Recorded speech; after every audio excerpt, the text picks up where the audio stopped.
rendez-vous du Mondial du bâtiment, des métiers d'avenir, une émission animée par Nathalie Croiset.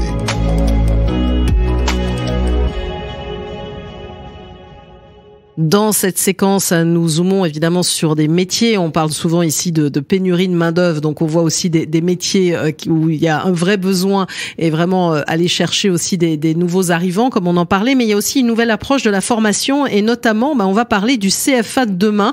Le CFA de demain, il est du côté du BTP CFA Centre Val-de-Loire. Et donc pour en parler, Christophe Delmure, bonjour. Oui, bonjour à tout le monde. Bonjour, vous êtes pilote du développement numérique du BTP CFA Centre Val-de-Loire, j'en parlais, directeur du campus 41, Loire-et-Cher.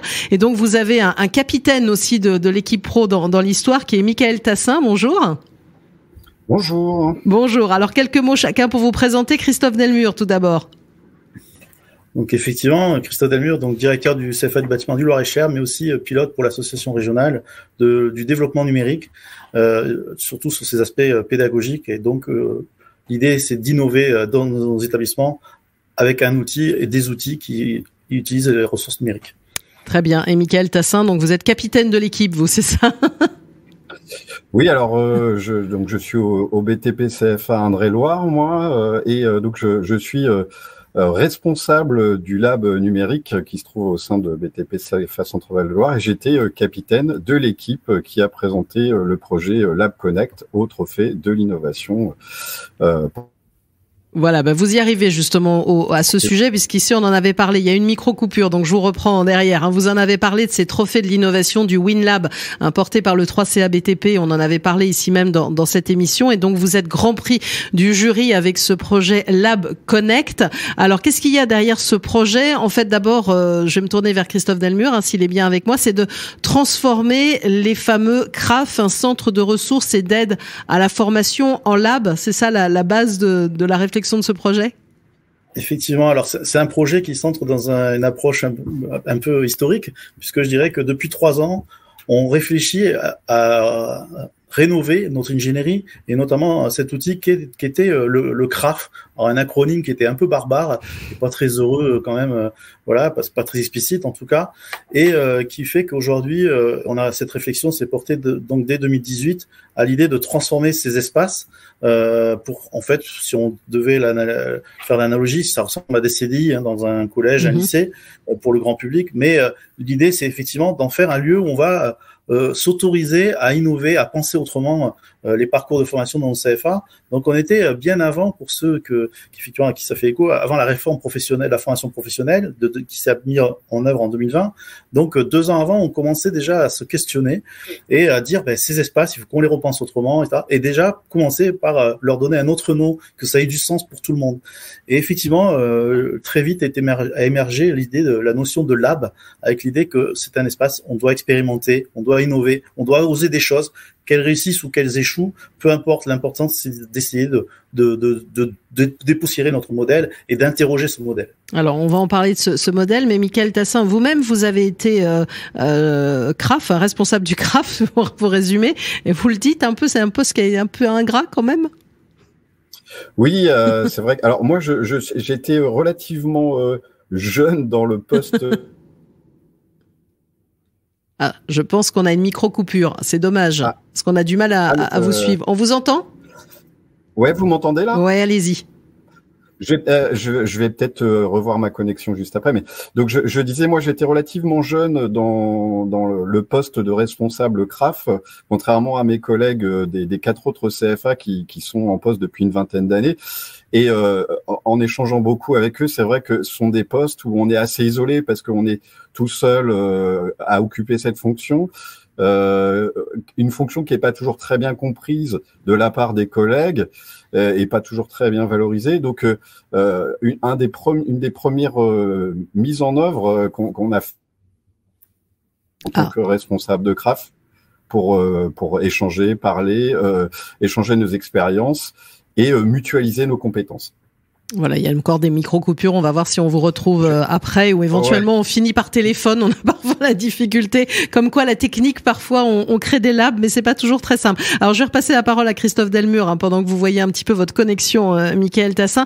Il a commencé à l'évoquer, Michaël Tassin. C'est vrai que c'est aussi une démarche très collective. Je parlais Centre Vallée de Loire en vous définissant, mais vous avez embarqué l'Inde, l'Indre-et-Loire, l'Eure-et-Loire, Loire-et-Cher et le Loiret dans la démarche. C'est un projet très collaboratif. Effectivement, l'idée c'était aussi d'avoir cette approche de cette démarche projet à une échelle régionale, avec effectivement 5 campus qui ont travaillé ensemble et Michaël le disait à travers entre quelques micro-coupures, c'est qu'effectivement ces personnels étaient souvent un peu isolés dans leurs fonctions, même au sein de leur établissement et encore plus au niveau régional. Donc l'enjeu, il était aussi managérial de créer cette équipe et que pour qu'elle ait du sens, c'est de leur faire partager. Donc la première chose qu'ils ont questionné, c'est bien sûr leur place dans le système, dans l'ingénierie, mais c'est aussi dans leur environnement et leur professionnalité.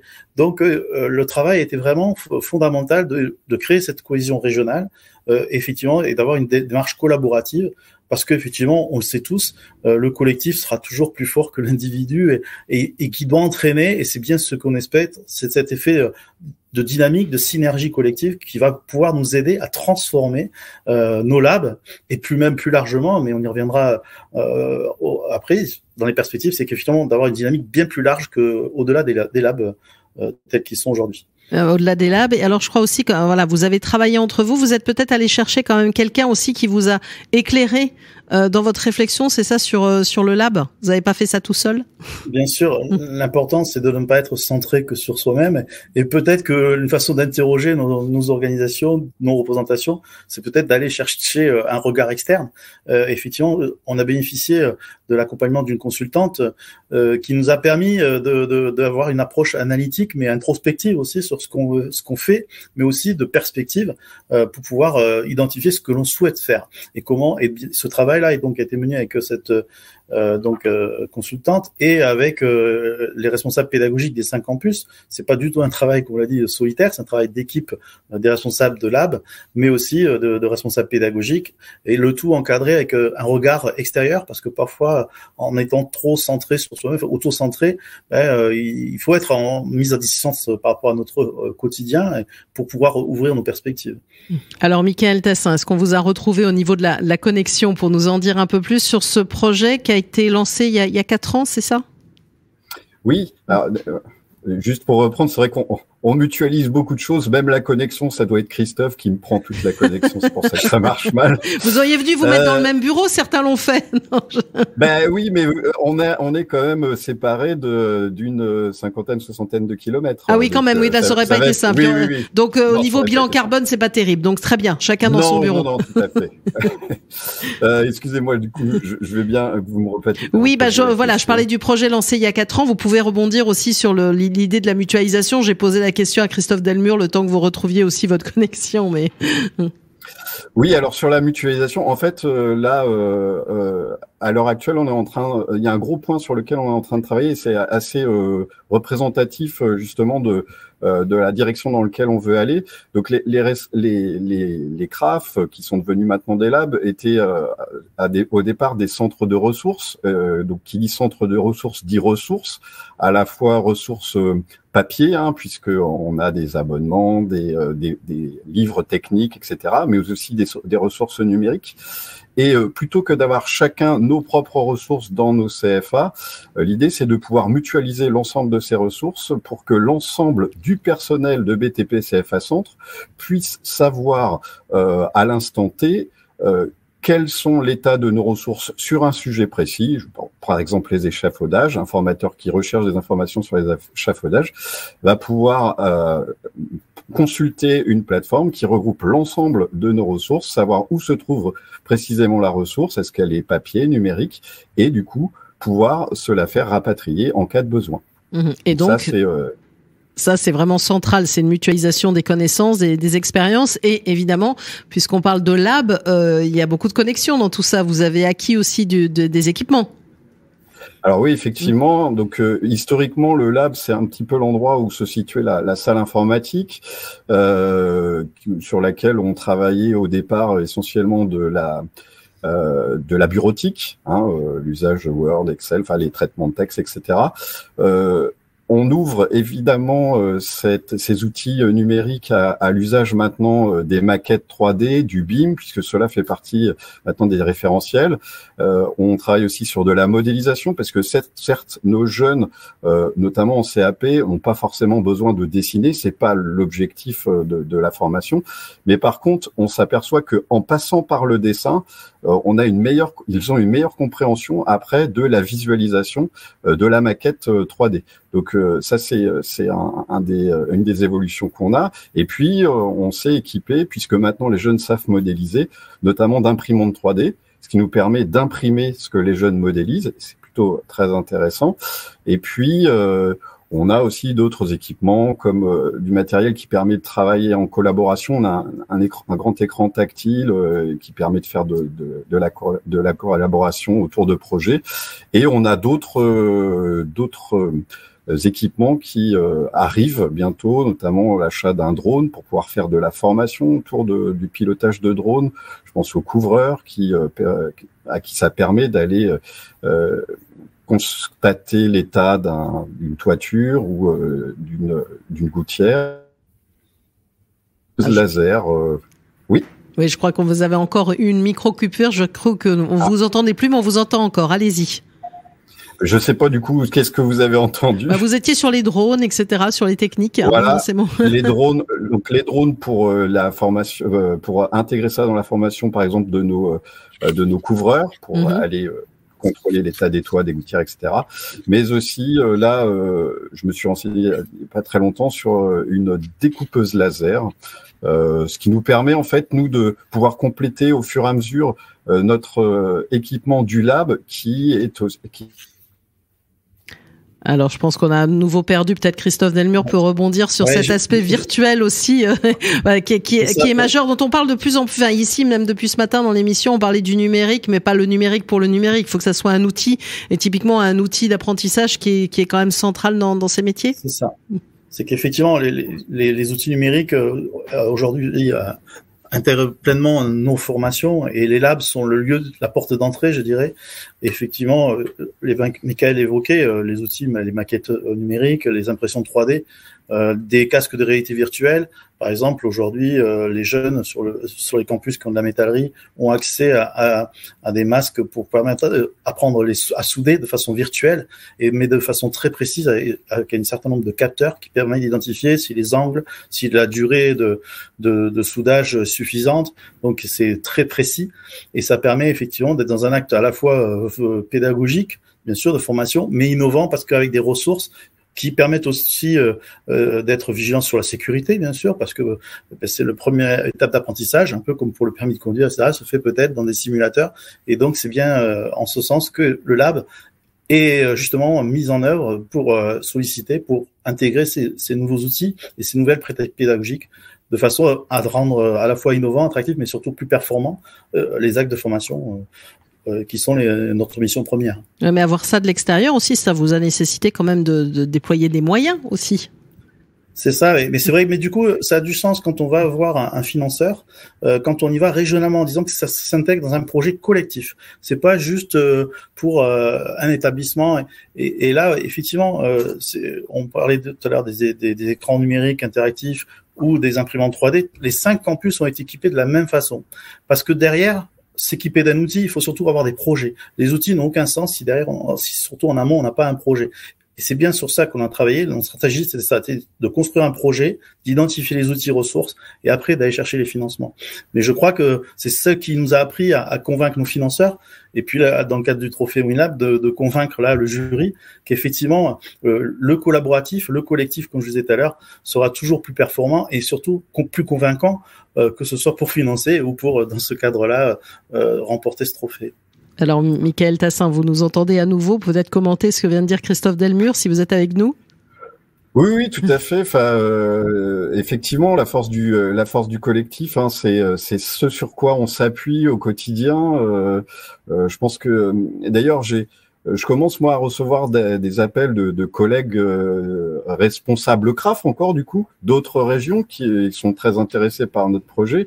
Et la première chose, moi, la première valeur que je leur transmets, c'est travailler collectivement, travailler au niveau régional. Vous allez voir, vous allez accélérer, vous allez booster le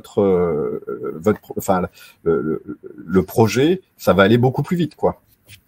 Ça va aller plus vite. Et alors, vous l'avez dit, c'est collaboratif. Vous engagez évidemment les jeunes du CFA, mais aussi les formateurs. J'imagine qu'il faut aussi peut-être une pédagogie adaptée quand on fait arriver aussi ces nouveaux outils. Ça nécessite de se former. Alors, en fait, les formateurs s'approprient assez naturellement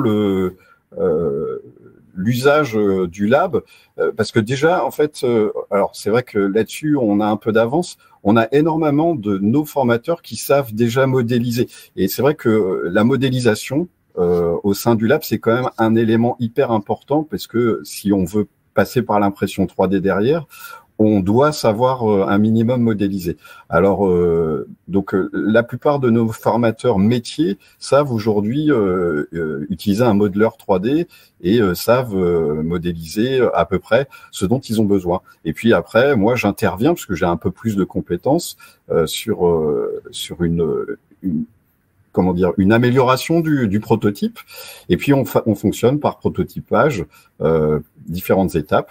Et puis, quand moi, j'ai pas les bonnes ressources, eh bien, je vais m'orienter vers un collègue qui les a. Et comme ça, on mutualise totalement nos compétences et on essaye de se faire augmenter en compétences les uns les autres au fur et à mesure.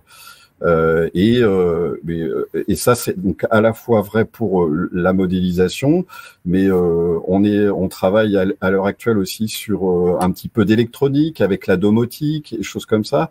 Donc, on essaye de se faire augmenter les uns les autres nos compétences, mais effectivement, des fois, ça passe aussi par de la formation beaucoup plus traditionnelle. Et c'est en ça que nos CFA nous accompagnent par l'envoi en formation. Ils font de la gestion de ressources humaines pour qu'on puisse monter en compétences, quoi. Exactement. Et alors répondre aussi aux questions dont on parle depuis ce matin, aussi les enjeux de transition écologique, l'économie circulaire, la gestion des déchets, ça sont des points aussi que vous abordez dans votre CFA, évidemment. Oui, alors en plus on peut les aborder très pratiquement, on va dire très concrètement, parce que je reviens sur l'impression 3D. Ce qui est assez intéressant avec cette technologie, c'est que on est sur l'usage de matières plastiques recyclables et recyclées, et du coup on a la possibilité, alors on est encore en développement là-dessus, mais de pouvoir réutiliser ce qu'on a imprimé et qui n'existe plus, et qui n'est plus utile, de le retransformer en plastique qu'on va pouvoir réimprimer derrière pour pouvoir faire une nouvelle pièce. Donc à travers cet exemple très précis, eh bien on est typiquement là dans l'économie circulaire où finalement la ressource boucle sur elle-même, et donc c'est très concret et très parlant pour les jeunes pour le coup. Mmh. Et alors Christophe Delmure, vous pouvez rebondir aussi sur cet aspect-là, et puis après on va parler plus globalement des prochaines étapes, mais d'abord voilà sur cet aspect en transition écologique en tout cas.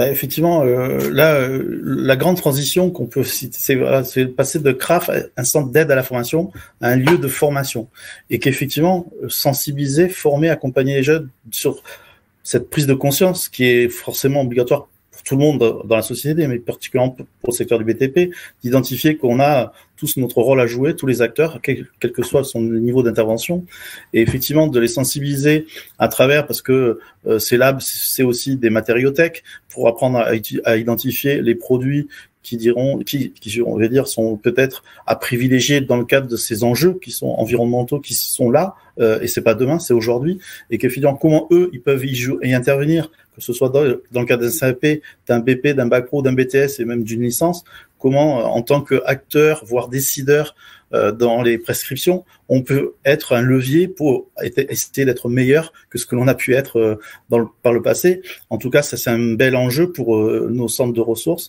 et donc nos labs pour être justement à l'aube de ces changements qui sont aujourd'hui urgents et qui sont en cours dans nos formations et dans nos établissements. Alors ça, c'est pour ce Lab Connect et déjà des prochaines étapes, des perspectives déjà pour vous ? Alors effectivement, je le disais aujourd'hui, c'est que d'un espace qui était un lieu d'aide à la formation, ce soit un lieu central dans le dispositif d'ingénierie de parcours de formation. Et qu'effectivement, la notion on est passé, on l'a dit, de CRAF à Lab, et aujourd'hui, c'est une nouvelle dimension, c'est le Lab Connect.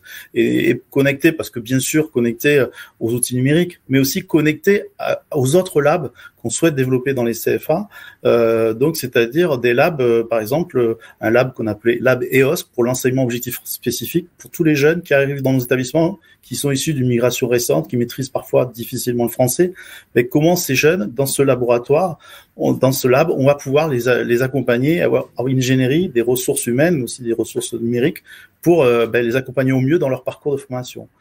Un autre lab, puisqu'au total il y a 5 labs, un lab de créativité qu'on appelait lab créa, où l'idée c'est effectivement de permettre, qui intégrera bien sûr l'imprimante 3D qu'on évoquait tout à l'heure, mais d'autres ressources numériques, des découpeurs laser ou des tours numériques. L'objectif, mais de la même façon, un studio photo, un studio vidéo, l'idée c'est que les jeunes puissent être là pour créer, innover, et eux-mêmes apporter du contenu à leur parcours de formation. Un autre lab, c'est un lab de mobilité. On a tous des obligations, pas pour l'enseignement des langues. Par contre, quel sens ça a pour un jeune qui parfois a eu quelques difficultés? On sait qu'en France, on n'est pas très à l'aise dans ces enseignements-là, mais l'idée, c'est dans ce lab d'interroger notre fonctionnement pédagogique, mais de les mettre, ces jeunes, dans une perspective. Si j'apprends des langues étrangères, c'est parce que on a inscrit dans le parcours de formation, et c'est l'ambition de BTP 60, des parcours de mobilité européenne, ce qui fait qu'aujourd'hui, tous nos niveaux 4 vont partir et partent dans des projets d'immersion professionnelle qui durent en général 15 jours et parfois 6 mois pour les mobilités longues, dans une entreprise européenne. Voilà, des labs numériques qui vont intégrer aussi des outils à la fois de formation sur tout ce qui ont les systèmes virtuels de réalité augmentée ou de réalité virtuelle, des systèmes aussi donc de soudage numérique, je l'ai dit par exemple. Mais c'est à la fois de la formation, mais aussi de l'information pour attirer. On sait qu'on est dans un secteur professionnel qui a un déficit d'image, qui a du mal à vendre entre guillemets les perspectives qu'il offre. Et ben, s'en servir cet outil, de cet espace numérique pour montrer nos métiers, montrer à quoi et mettre en simulation les jeunes qui viendraient découvrir nos métiers, mais avec des représentations et là de casser ces codes-là. Mmh. Donc c'est en ce sens qu'il y a des synergies qui se font autour de ce lab qui devient donc un Lab Connect. Voilà. Et ça, c'est l'ambition qu'on a pour les 3 prochaines années. Voilà, ça fait des belles ambitions et ça préfigure en fait, on va dire, le CFA de demain. Alors, Mickaël Tassin, vous le voyez comment justement ce CFA de demain? C'est typiquement une réorganisation aussi des espaces, créer voilà, des formes de tiers-lieux dont on parlait. Oui, alors effectivement, nous, lors de la réflexion sur le lab qu'on mène depuis 2018, il y avait forcément la réflexion sur le poste et les évolutions du poste des responsables de lab, mais effectivement, il y avait aussi une réflexion sur le bâtiment, le lieu, l'espace dans lequel le lab vient s'installer. Et du coup, nos réflexions nous ont amené à faire des préconisations et donc on est sur des lieux maintenant qu'on essaye d'être le plus polyvalent possible, le plus modulable possible. Donc ça passe par de l'investissement sur des nouveaux mobiliers qui sont plus légers, plus mobiles, qui peuvent servir à plusieurs choses en même temps.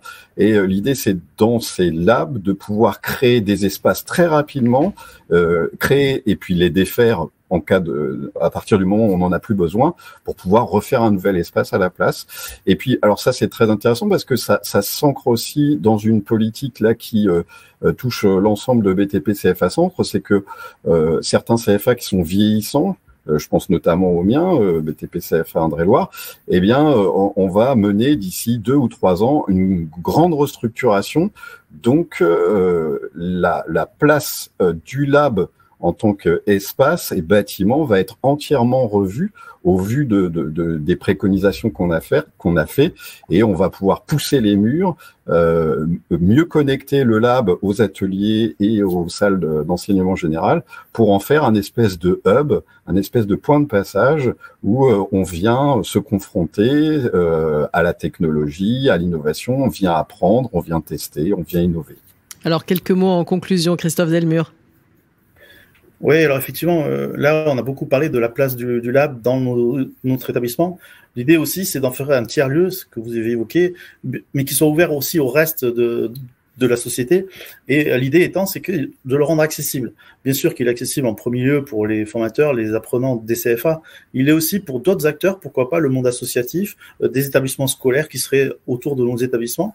Et c'est là aussi, c'est d'ouvrir les horizons. Par exemple, le lab aujourd'hui sur le campus du Loir-et-Cher fait que les jeunes en BTS peuvent y venir jusqu'à 22h, 23h parce qu'ils sont dans la conduite de projet, etc. Donc de le rendre accessible, mais de la même façon, il est ouvert à d'autres acteurs de la vie sociale, de l'environnement, en l'occurrence du Loir-et-Cher.